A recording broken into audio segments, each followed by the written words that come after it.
All right, welcome back to another Elevated Marketing Doc podcast. My name is Jennifer, and with me I have Brenna. Hello.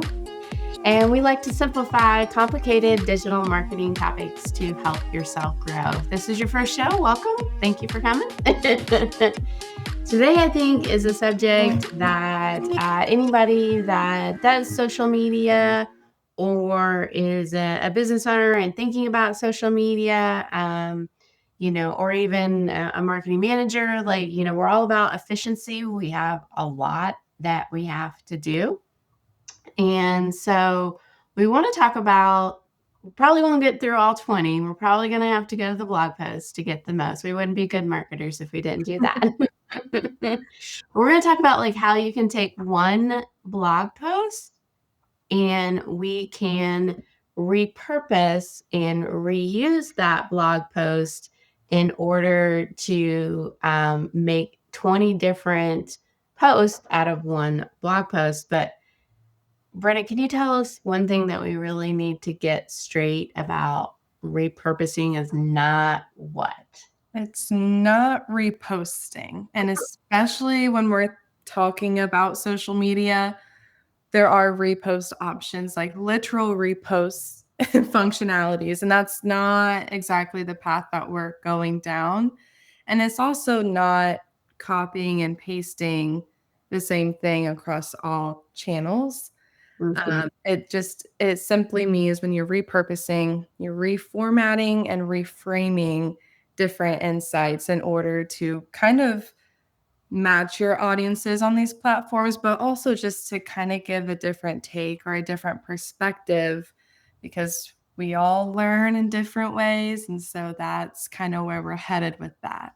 And we're all in different parts of the funnel. When we talk about that, it just maximizes the ROI on the pieces of content that you have. You're creating content, using marketing speak that's called evergreen, where it's topics that probably get talked about over and over in whatever industry you have.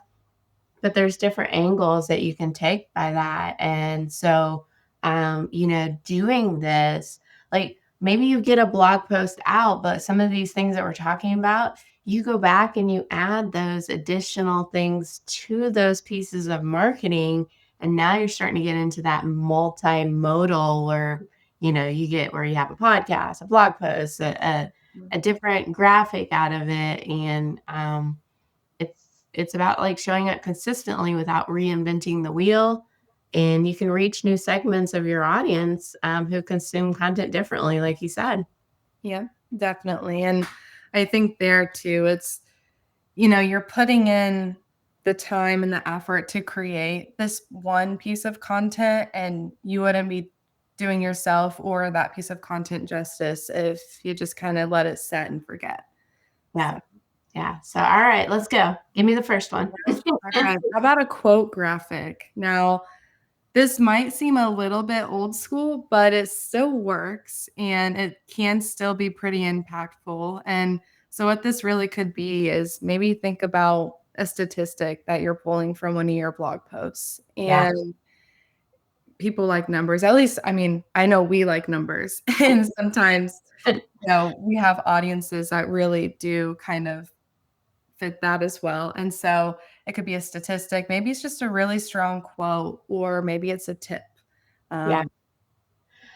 I love carousel posts, especially on Instagram and LinkedIn. They do really well for engagement. And if you can get people to kind of be swiping through your content, that engagement will help you get more reach.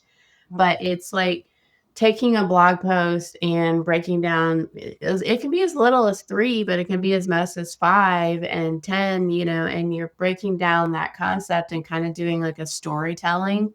Don't forget, though, that each one of those slides can end up standing alone and being a post as well. So you're not wasting efforts by creating this long carousel post just for one.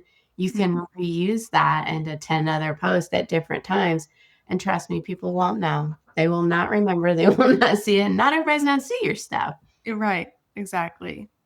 There's also short video summaries. And we, of course, know video has definitely become king in today's day and age.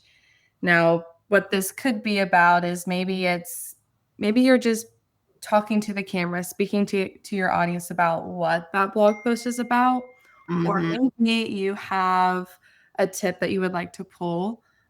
It could be really anything, but just those short videos is kind of the key there. Yeah. So, poll or question post, I know, if you happen to be a social media manager or, you're like, "Oh, I can't schedule those." Yeah, but, like, the engagement that you get, like, just schedule in your calendar that you're going to post that and do an open-ended question that potentially leads to the blog post, and you're gonna get that engagement that you're looking for and starting a dialogue and really get some great audience insights. Yeah, yeah, definitely some user generated content there as well. Yeah. There's also stories. So this might be a little bit more specific to say Instagram and Facebook. I know TikTok has stories now as well. And I don't think stories are utilized enough. I think they can be impactful. It's a different way to appear on someone's feed because you're not necessarily scrolling. You've kind of got that call to action at the top with all those stories. But this could be a great way just to kind of point out, like, hey, we have a new post, or maybe you're starting it with a question and then you have a link that will answer that question. And that link is leading to your blog post. I really like this one, the behind the blog reel or TikTok, just a short, informal video that you're talking about, like why you wrote this blog post, who it's meant to help. It just adds like a personal layer and reminds your audience that there's like a real expert behind the content that you're writing. So I think that's great. For sure. I think this next one definitely seems old school to me, at least. Maybe a text only post. Maybe it's a hot take that you have. It's actually working really well on LinkedIn Yeah. right now. It's just different. I I've been scrolling my personal Facebook and I've seen Facebook has like the actual Facebook account has started to post their hot takes that are text only. And I know this definitely would work well on LinkedIn as well and would really create a lot of conversation happening in the comments. Yeah. Yeah. Create an infographic or a framework graphic. So just creating a step-by-step guide or data set into like a clean visual framework. Definitely something I like as well. Yeah. This also maybe ties into what I had just mentioned with like the text only, but maybe a micro blog post. And that is again also text only. There's no link there. But maybe when you're positioning this, it's rather than a blog, it's maybe a story about the blog. And it's maybe a little bit longer form than you would typically post as a caption, but it'll get people to maybe stop scrolling and also share their feedback in the comments as well. So I think we've done 9, but there are another 11 strong ones that I'm going to tell you have to go over to our blog post on this. I Yeah.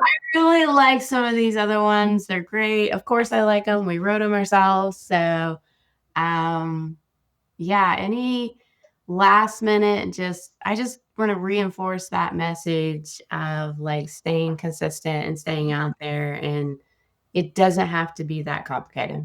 Yeah. Yeah. Well, especially where we're living in a world where there's an oversaturation of blog content on the internet. If you're putting that time into one blog post versus, say, three or four, you'll definitely get a lot more out of your time that has already been spent there. Awesome. All right. Well, if you enjoyed today's show, definitely head over to elevatedmarketing.solutions, sign up for our newsletter, or you can go follow me over on LinkedIn at Jennifer Denny. And I think that's it for today. All right. Take care.